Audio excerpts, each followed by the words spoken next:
আপনি কি কখনো রাতের আকাশের দিকে তাকিয়ে ভেবেছেন এই বিশাল মহাবিশ্বে আমরা কি আসলে একা?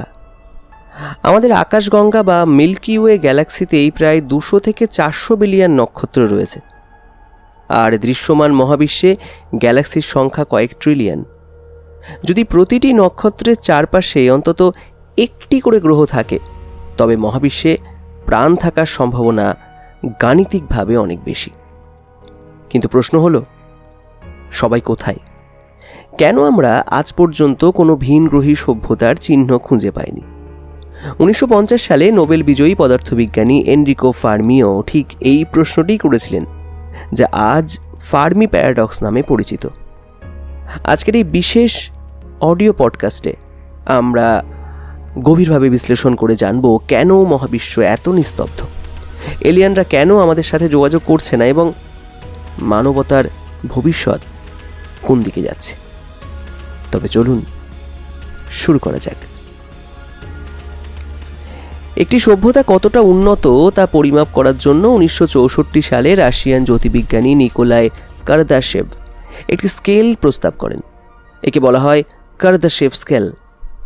এই স্কেল মূলত একটি সভ্যতা কতটুকু শক্তি বা এনার্জি ব্যবহার করতে পারে তার উপর ভিত্তি করে তৈরি। টাইপ 1 সভ্যতা। টাইপ 1 সভ্যতা হলো যারা তাদের নিজ গ্রহের সমস্ত শক্তি ব্যবহার এবং সঞ্চয় করতে পারে। এর মধ্যে রয়েছে তাদের নক্ষত্র থেকে আসা আলো, বায়ু শক্তি, ভূতাপীয় শক্তি এবং জোয়ার ভাটা শক্তি।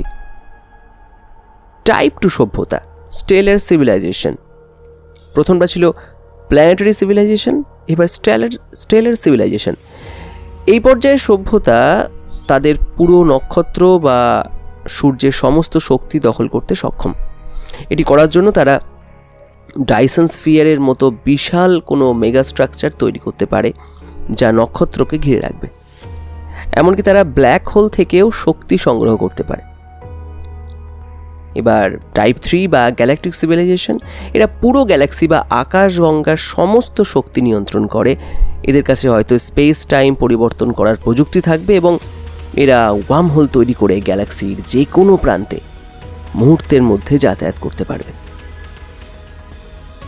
আমরা কোথায় দাঁড়িয়ে? কার্ল সাগান এই স্কেলটি আরও সূক্ষ্মভাবে গণনা করার একটি সূত্র দিয়েছিলেন। সেই সূত্র অনুযায়ী 2018 সালে তথ্য ব্যবহার করে দেখা গেছে মানব সভ্যতা বর্তমানে 0.728 পর্যায়ে আছে, অর্থাৎ আমরা এখনও টাইপ 1 সভ্যতা হতে পারিনি। বিজ্ঞানীদের মতে মানব সভ্যতার গত 5000 বছরের প্রযুক্তিগত অগ্রগতি আমাদের টাইপ 1 সভ্যতার দিকে নিয়ে যাচ্ছে। সাম্প্রতিক একটি গবেষণা বলছে, পৃথিবী যদি সঠিকভাবে জলবায়ু পরিবর্তন এবং পারমাণবিক বর্জ্য ব্যবস্থাপনা করতে পারে, তবে আমরা সম্ভবত 2371 সালে টাইপ 1 সভ্যতায় উন্নীত হব। তবে এই পথ মোটেও সহজ নয়।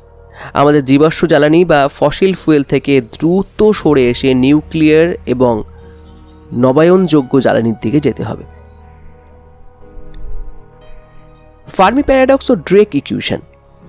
যদি মহাবিশ্ব এতটাই বিশাল হয়, তবে কেন আমরা এলিয়েনদের দেখা পাচ্ছি না? এখানে আসে ফ্র্যাঙ্ক ড্রেকের বিখ্যাত ড্রেক ইকুয়েশন।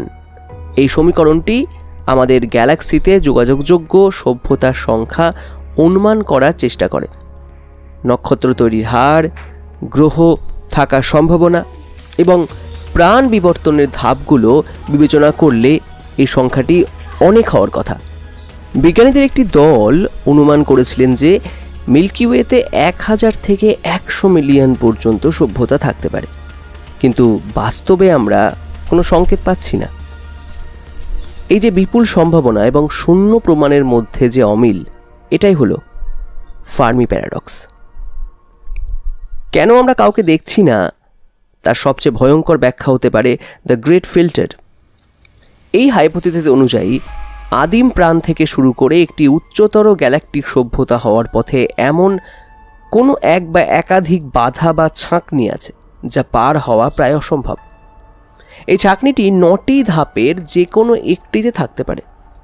সঠিক নক্ষত্র ব্যবস্থা, রিপ্রোডাক্টিভ মলিকিউল যেমন আরএনএ, এককোষী প্রাণ, জটিল বহুকোষী প্রাণ, বুদ্ধিমত্তার বিকাশ, প্রযুক্তির ব্যবহার, মহাকাশ উপনিবেশ স্থাপন। প্রশ্ন হলো, এই ফিল্টারটি কি আমাদের পেছনে না সামনে?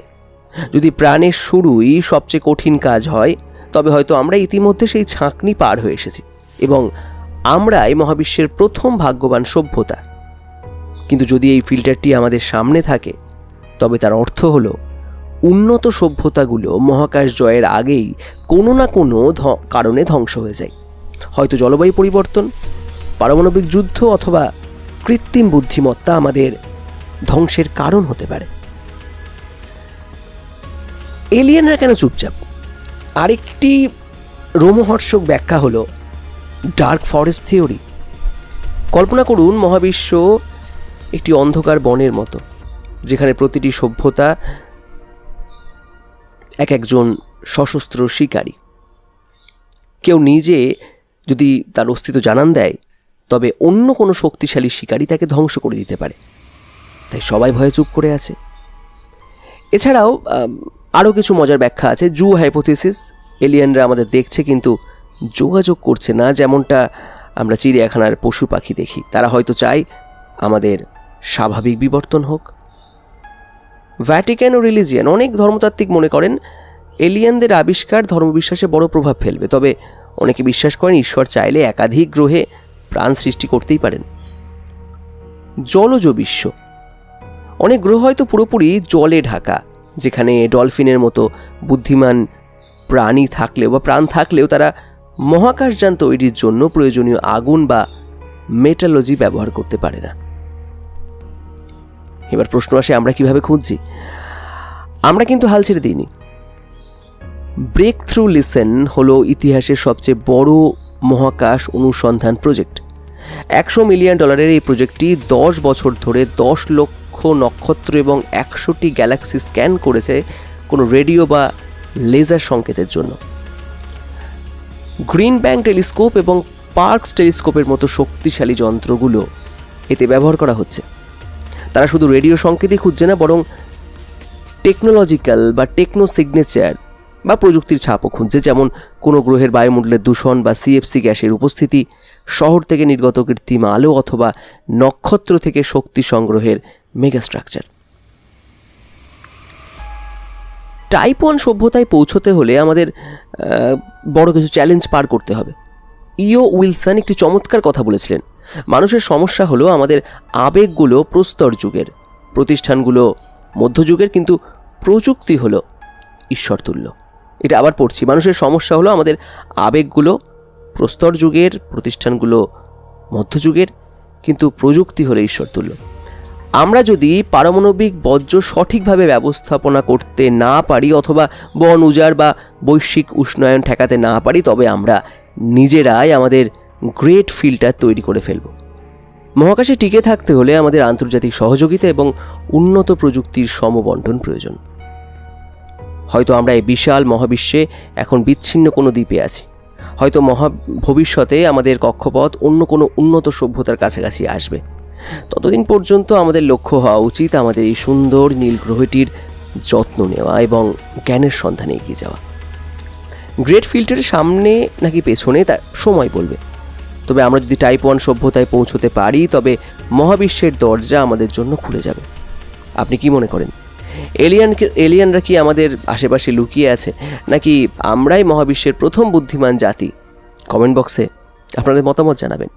ভিডিওটি ভালো লাগলে লাইক করুন, শেয়ার করুন। চ্যানেলে নতুন হলে সাবস্ক্রাইব করে বেল আইকনটি টিপে দিন। দেখা হবে মহাবিশ্বের রহস্যময় পরের ভিডিওতে। অজানাকে এইভাবেই জানতে থাকুন। ভালো থাকবেন।